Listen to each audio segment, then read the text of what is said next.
إن الحمد لله نحمده ونستعينه ونستغفره ونعوذ بالله من شرور أنفسنا ومن سيئات أعمالنا من يهده الله فلا مضل له ومن يضلل فلا هادي له وأشهد أن لا إله إلا الله وحده لا شريك له وأشهد أن محمدا عبده ورسوله أما بعد.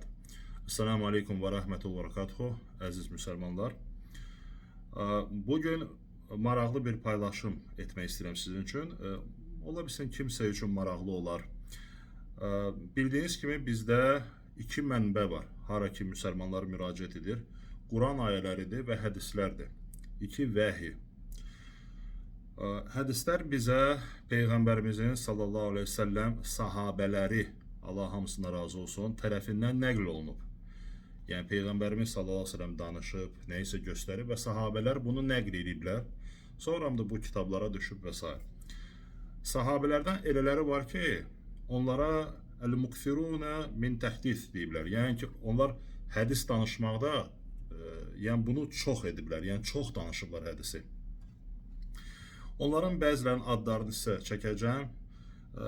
Deməli, müraciət etdiyimiz kitab Şeyx Hüseymin Rahmehullah'ın özünün yazdığı kitabdır, Mustalah el-Hadis. Nadir hallarda belə kitablar var. Yəni o mənada ki, Şeyx Hüseymin'in kitablarının əksəriyyəti onun audio və video dərslərindən kitab şəkildə köçürülmüş bir kitablar. Yəni ki, Şeyx öz əli ilə çox az bir sayda kitab yazıb. Amma bu kitab onun öz əli ilə yazdığı kitablardandır. Elə başlıq səhifədə də gəlir ki, bi qələmi fədiləti Şeyx Əlləmə Muhammed bin Salih Hüseymin. Yəni Şeyxin qələmi ilə, yəni öz əli ilə yazdığıdır. Burada 55-ci səhifədə gəlir ki, minəs sahabəti mən əksəru ət-təhdisə. Yəni sahabələrdən elləri var ki, hədis danışmağı çox ediblər. Yəni çox danışıblar hədisi. Fəkəsura əxzu min ənhum. Onlardan çoxlu hədislər götürülüb. Vəllezine təcavazəl hədisu ənhum əlfəhum.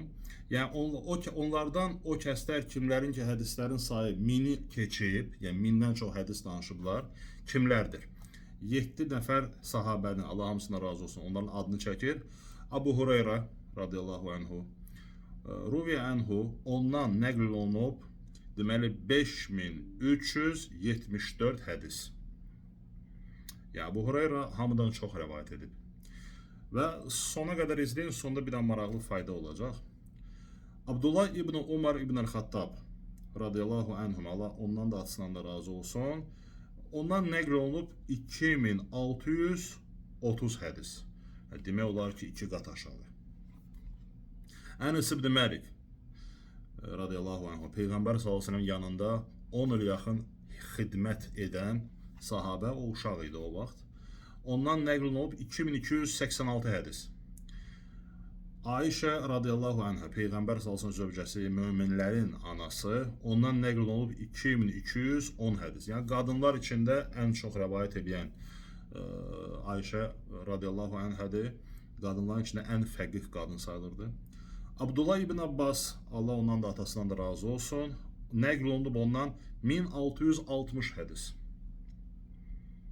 Cabir ibn Abdullah, Allah ondan da atasından da razı olsun, 1540 hədis. Və Əbu Said el-Xudri radiyallahu anhu, ondan nəql olunub 1170 hədis. Burada maraqlı bir, belə bir faydalı məqama şeyx toxunur.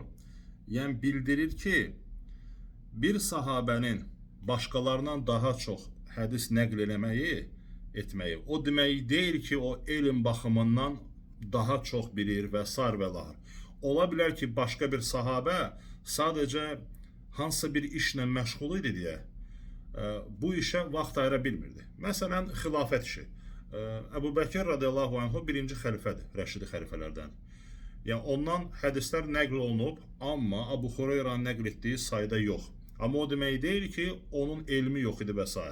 Xüsusən də demək lazımdır ki, məsələn, Peyğəmbər sallallahu aleyhi ve sellem hicrə edəndə, yəni Məkkədən Mədinəyə, o təxminən o 10-14 gün ərzində onun yanında yalnız Əbu Bəkir var idi.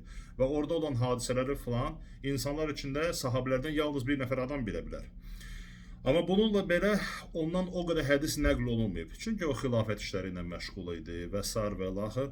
Yəni belə deyək də insan bu məsələyə o qədər vaxt ayıra bilmirdi və şeyx də bunu yəni bu formada izah edir. Yəni belə də deyir: "Və la yelzamu min kəsrati təhdis an haulai an yakuna aksara ahsan min ghayrihim."